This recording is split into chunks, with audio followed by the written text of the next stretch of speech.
પાટણ શહેરના દામાજીરાવ બાગમાં આવેલ કાર્તિક સ્વામી ભવનનું મંદિર વર્ષમાં એક જ વખત કારતક સુદ પૂનમના દિવસે ખુલે છે। બુધવારે પૂનમના દિવસે આ મંદિર દર્શનાર્થીઓ માટે ખુલ્લું મૂકવામાં આવ્યું હતું, જેમાં મોટી સંખ્યામાં લોકોએ ભગવાનના દર્શન કરી ધન્યતા અનુભવી હતી।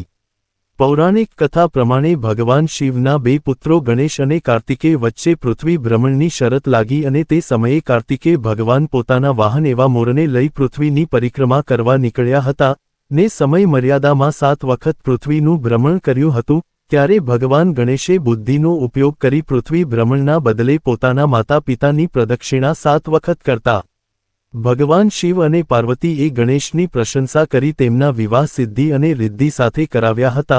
ત્યારે કાર્તિકે આ જોઈ ક્રોધિત થયા અને તેઓએ પોતાને શ્રાપ આપ્યો કે જે સ્ત્રી પોતાનું મોં જોશે તે વિધવા થશે। ત્યારે માતા પાર્વતીએ ભગવાન કાર્તિકેયને સમજાવતા તેઓ એક કાર્તિક પૂનમના દિવસે મહિલાઓ પોતાના દર્શન કરશે તો સુખ શાંતિ અને સમૃદ્ધિ મેળવશે।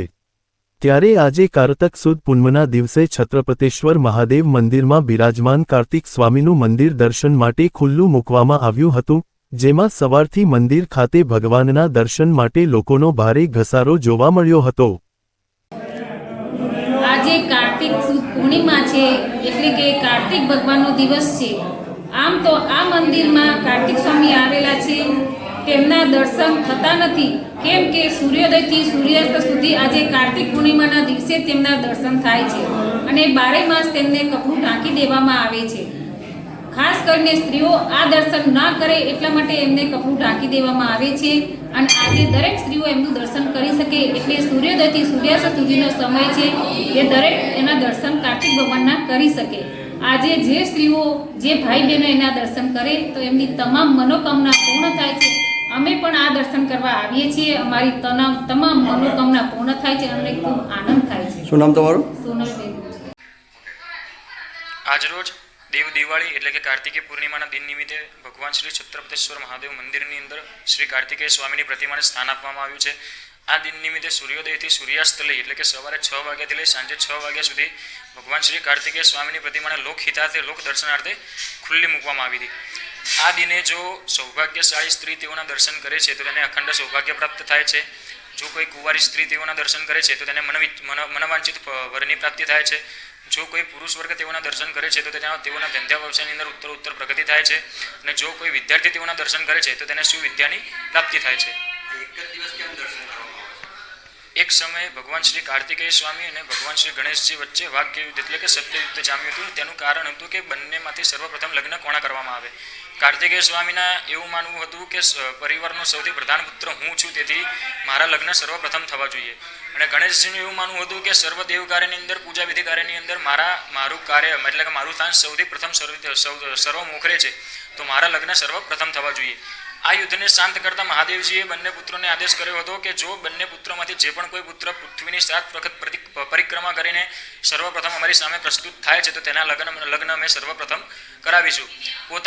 પોતાના પિતાની આજ્ઞાને સર પર રાખીને કાર્તિકેય સ્વામી મયુર ઉપર બિરાજમાન થઈને 7 વખત પૃથ્વીની પરિક્રમા કરવા માટે નીકળી ગયા હતા, અને જો ગણેશજી તે પૃથ્વીની 7 વખત પરિક્રમા પોતાના વાહન મૂષક ઉપર બિરાજમાન થઈને જો કરવા જાય તો અનંત વર્ષો વીતી જાય તેમ હતું। તેથી પોતાના માતા પિતાને પોતાની સમગ્ર જીવ સૃષ્ટિ માનીને પોતાનું સમગ્ર સર્વસ્વ માનીને માતા પિતાની જ એક શિલા પર બિરાજમાન કરીને તેઓની 7 પરિક્રમા કરીને તેમને પૃથ્વીની 7 પરિક્રમા પરિપૂર્ણ કર્યાનું ફળ પ્રાપ્ત થયું હતું। તેથી સર્વપ્રથમ ગણેશજી તેઓની સમક્ષ ઉપસ્થિત થયા હતા, તો તેઓ પિતાશ્રી મહાદેવજી તેઓનેથી પ્રસન્ન થઈને તેઓને આશીર્વાદ આપ્યા અને વરદાન આપ્યું હતું કે તમારા લગ્ન અમે સર્વપ્રથમ કરાવીશું, અને તેથી તેઓના લગ્ન માતા રિદ્ધિ અને માતા સિદ્ધિ સાથે કરાવવામાં આવ્યા હતા। અને જ્યારે કાર્તિકેય સ્વામી 7 વખત પૃથ્વીની પરિક્રમા કરીને પરત ફર્યા ત્યારે તેઓના એવું લાગ્યું કે ગણેશજી મહાદેવજી અને માતા પાર્વતીનો પ્રિય પુત્ર છે, તેથી તેઓના લગ્ન સર્વપ્રથમ કરાવવામાં આવે છે। તેથી તેઓએ સમગ્ર જીવ સૃષ્ટિને સમગ્ર માનવોને દાનવોને એવો શ્રાપ આપવામાં આવ્યો હતો કે જો કોઈ સ્ત્રી તેઓના દર્શન કરે છે, સૌભાગ્યશાળી સ્ત્રી તેઓના દર્શન કરે છે તો તેનું સૌભાગ્ય ખંડિત થાય છે। જો કોઈ કુંવારી સ્ત્રી તેઓના દર્શન કરે છે તો તેના લગ્ન થતા નથી, અથવા તેના લગ્ન જીવનની અંદર તેને સુખ પ્રાપ્ત થતું નથી। જો કોઈ પુરુષ વર્ગ તેઓના દર્શન કરે છે તો તેઓના ધંધા વ્યવસાયની અંદર તેઓને નુકસાન આવે છે, અને જો કોઈ વિદ્યાર્થી તેઓના દર્શન કરે છે તો તેઓને અપવિદ્યાની પ્રાપ્તિ થાય છે। જો કાર્તિકી પૂર્ણિમાના દિવસે તેઓના દર્શન કરવામાં આવે છે તો આ તમામ વસ્તુનો સીધો ઊંધો અર્થ રહેતો નથી। તેનો તમામ સારું ફળ પ્રાપ્ત થાય છે. એટલે કે જો સૌભાગ્યશાળી સ્ત્રી તેઓના દર્શન કરે છે તો તેને અખંડ સૌભાગ્ય પ્રાપ્ત થાય છે. જો કોઈ કુંવારી સ્ત્રી તેઓના દર્શન કરે છે તો તેને સૌભાગ્યવતી રહેવાનું એટલે કે મનવાંછિત ફળનું ફળ પ્રાપ્ત થાય છે. જો કોઈ પુરુષ વર્ગ તેઓના દર્શન કરે છે તો તેઓના ધંધા વ્યવસાયની ઉત્તર પ્રગતિ થાય છે. જો કોઈ વિદ્યાર્થી તેઓના દર્શન કરે છે તો તેને સુવિદ્યાની પ્રાપ્તિ થાય છે.